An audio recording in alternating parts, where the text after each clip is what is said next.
Hey guys, happy Tuesday. I am here with my friend Leah, and we're talking today, which is day 2 of Maternal Mental Health Awareness Week. And this whole week, we're just kind of tackling some myths about motherhood and what makes you a good mom or a bad mom. And today, the myth is that good moms don't ask for help and they don't need help, which is insane, completely false.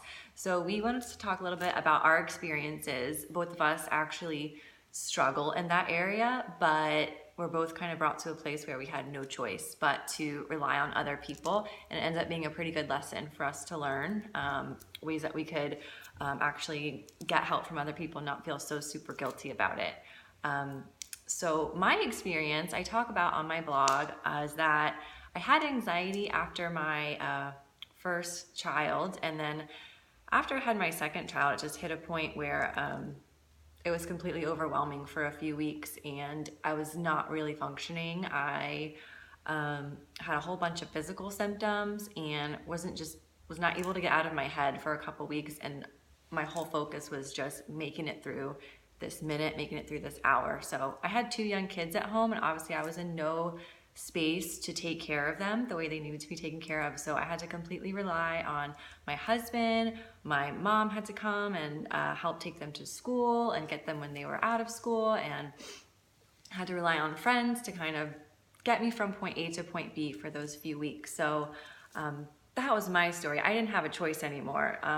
For weeks and months, I didn't want to tell anybody that something's wrong and I need help. And so finally one day, that's the only thing that I could say. So that's kind of where I'm coming from. Yeah, I think as same for me. I've had that experience as well of just with the postpartum and anxiety, just being in that place where I really hit kind of rock bottom, so to speak. And I think it was in large part due to not taking the steps ahead of time, noticing some signs that were kind of building over time, and just really like trying to take it all on, and pushing through until I just couldn't do it anymore. And so since that point, I've had a few other things that have happened in my life that have kind of helped me to just with each experience learn how to ask for help when I need it, raise my hand, accept help when it's offered to me, and also be a friend that can provide help to other people in a way that it's not just, an empty offer, but kind of having some specific things that I can do to help somebody when they're going through a rough patch as well. So we wanted to share some of those ideas with you and kind of talk about what we've learned through our own failures, and but honestly what we're still working on. But so yeah.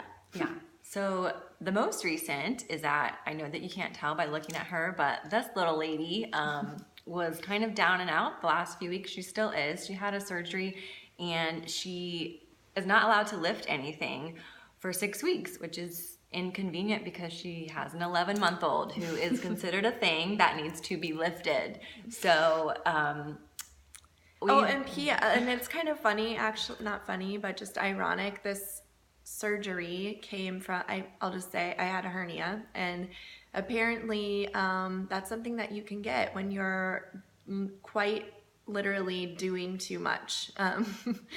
So you're not supposed to pick up 6-year-olds, it turns out. So just PSA for all of you, don't do that. But yeah, it's been tough because the first week or so, it was easy to have people do stuff for me because I literally could not get out of bed. It was too painful. So that was easy. But now I'm kind of in this stage where I need to be really careful so that I don't have this happen again. And I'm not supposed to pick anything up for another 3 weeks. And I feel a lot better, almost 100%. So that has been really, really hard. But we kind of talked about when all of this happened, or when I knew I was going to have the surgery, and the surgeon said, this is what the recovery is going to look like and things you can't do. Natalie was that friend that, knew that this was coming up and was there to say, how can I help you specifically? And I think because of some of the experiences I've had before, just knowing how best to guide her in that and accept that help. So one of the things we talked about was like what those specific needs were. I needed somebody to be here basically at the house 24/7, have like shifts covered so that the baby could be picked up and I didn't have to worry about that. Meals in the beginning or stuff like that. So I sent her kind of a list of what those things were, what the hours I needed help were, who in my circle would be able to help out with those situations and maybe sign up for slots. And we use like a app. There's lots of them out there that you can use for those kind of circumstances. But we want to say too, it's not just like when you have a surgery, it's just when you are in a spot of maybe it is just you're struggling like with anxiety or tough time after baby or just overwhelmed. Overwhelmed in general. Teenagers are overwhelming. If you have teenagers, I can't imagine. So it comes to mind. Yeah. So anyway, that's kind of what we did to set up for this time that I knew that I was going to need some extra hands on deck. So yeah, so I think the big takeaways in just kind of shattering this myth, it's something that a lot of people talk about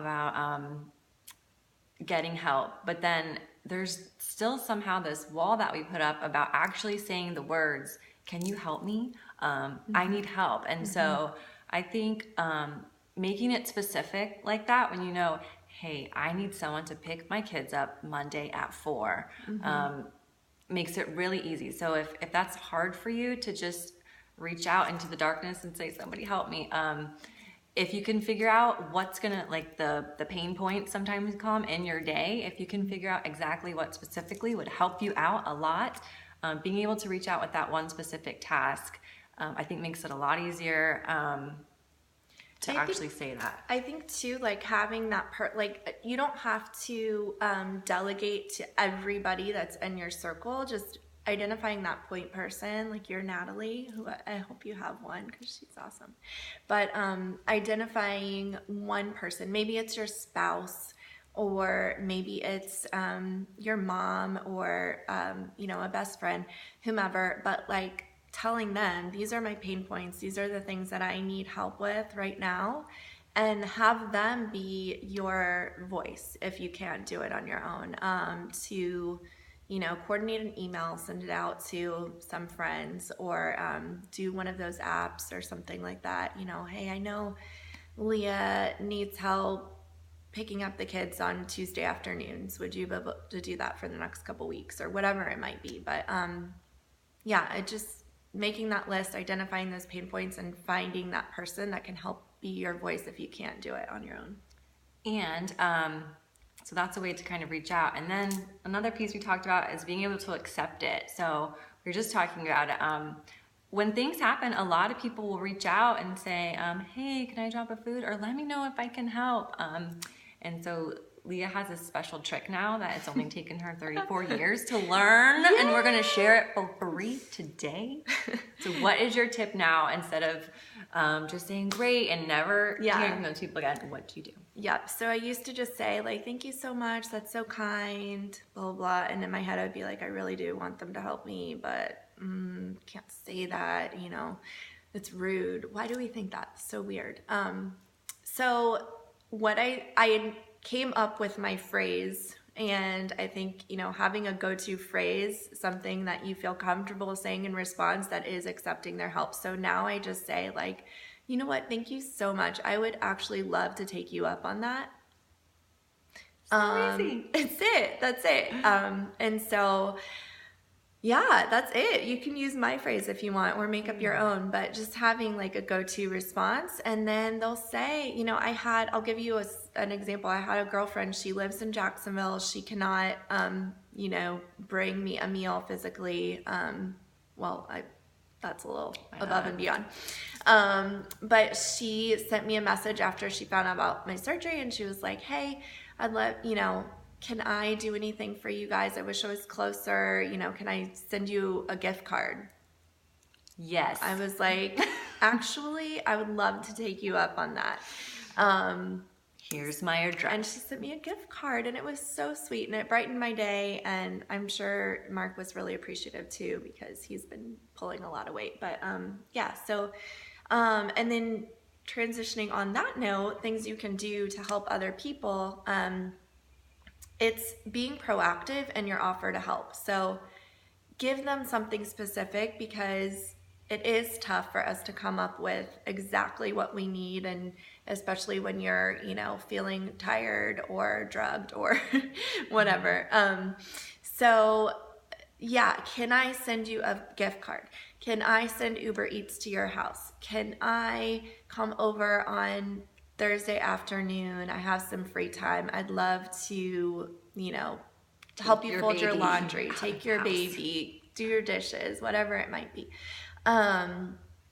So yeah, kind of tell them what you have available that you can do, and offer them that specific thing. So it's easier for them to say, sure, I'd love to take you up on that.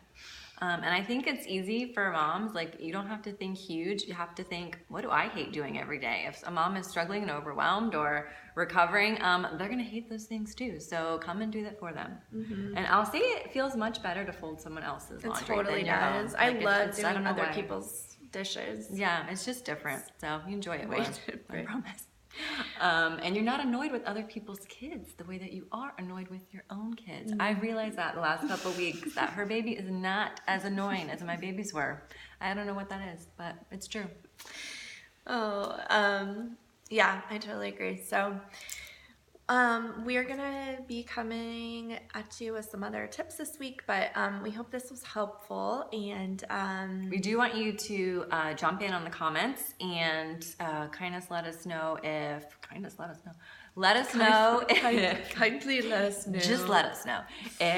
there's something that someone has done for you, or you've kind of come up with something for somebody else that's just been a home run and it's kind of out of the box. So please let us know in the comments, or just kind of tell us if you have a hard time accepting help. Why do you think that is? Why do we love to help other people but just are impossible like receivers of help? You know what I think we should do? What should we do? I think we should have a homework. Ooh, let's do homework. We are both like straight A students, so don't mess around with homework. Or a mission or something. I don't know. So we would love to hear, homework. We'd love to hear one thing that you did this week to help somebody. How specifically can you help somebody this week? And it could be small, guys. It doesn't have to be a big thing like that. And you know what will also count is one way that you let somebody else help you this week. Yeah. So I think it's got to be extra credit if you do both. Yes. Extra credit for both. So pop it in the comments when you finish it with a cute little emoji that resembles help. A broom. Is there a broom emoji? I don't know. Something like that. And we'll be excited to look through those. What else? Are we good? Mm-hmm. Okay, good. Well, we'll see you a little bit later this week. I hope you guys have a great afternoon. Okay, bye.